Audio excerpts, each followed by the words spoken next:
kita kan mengajak sebenarnya semua komponen itu untuk konsisten dengan apa yang sudah kita putuskan secara bersama oleh DPRA. Itu sudah menjadi kanun. Kalau satu-satu kanun tidak bisa dieksekusi berarti kan lucu.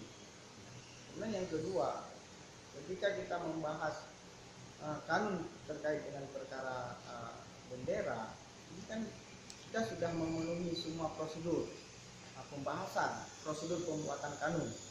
Nah, artinya ketika kanun itu sudah menjadi sebuah keputusan, nah sepatutnya kan kanun tersebut bisa dieksekusi, tidak hanya terkait dengan bendera dan lambang, tetapi juga dengan kanun-kanun yang lainnya yang sudah diputuskan. Itu pemerintah harus segera melakukan eksekusi terhadap kanun tersebut. Nah, ketika kita soal kesejahteraan itu persoalan yang lain lagi, yang juga itu menjadi hal yang memang harus diperjuangkan. Saya sendiri misalnya secara pribadi di Parlemen Aceh, di satu sisi saya sebagai ketua pansus bendera dan lambang berjuang untuk itu.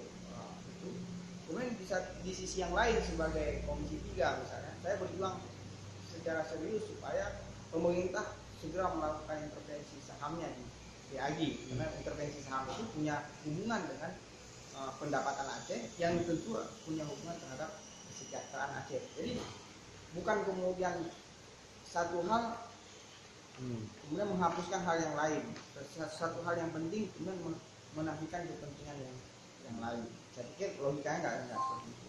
Nanti bisa berjalan seiring. Bisa berjalan seiring, tidak hanya dengan dua hal yang lain juga. Kan nggak mungkin kita bilang bahwa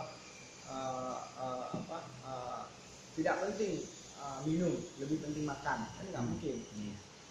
Oke, sayang kan ada beberapa kelompok yang menolak bendera Aceh, bendera Belah Bintang dijadikan sebagai bendera Aceh. Bagaimana pendapat Anda? Ya, dalam sebuah negara yang demokratis itu sah-sah saja. Artinya ada pihak-pihak yang tidak setuju dengan keputusan kanun tersebut. Ya sah-sah saja, nggak ada masalah bagi kita. Toh undang-undang juga melindungi perbedaan. Nah, cuman kan ini sudah menjadi sebuah keputusan. Ketika soal bendera ini diputuskan menjadi sebuah kanun, ini kan sudah ada prosedur-prosedurnya yang sudah dilalui, termasuk mendengar masukan, mendengar pendapat dari berbagai pihak terhadap kanun tersebut. Dan saya pikir kanun ini kan keputusan Parlemen Aceh. Di Parlemen Aceh ini kan tidak hanya satu partai saja, tapi ada berbagai partai di sana. Nah, partai ini kan perwakilan masyarakat Aceh yang ada di DPRA dari berbagai macam bendera yang ada di Aceh, semua sudah memutuskan bahwa ini bulan bintang sebagai bendera Aceh. Begitu juga dengan keputusan partai-partai politik nasional yang sekitar 2 bulan yang lalu itu ikut menandatangani di pendopo Wakil Gubernur Aceh tentang persetujuan bahwa tetap akan memperjuangkan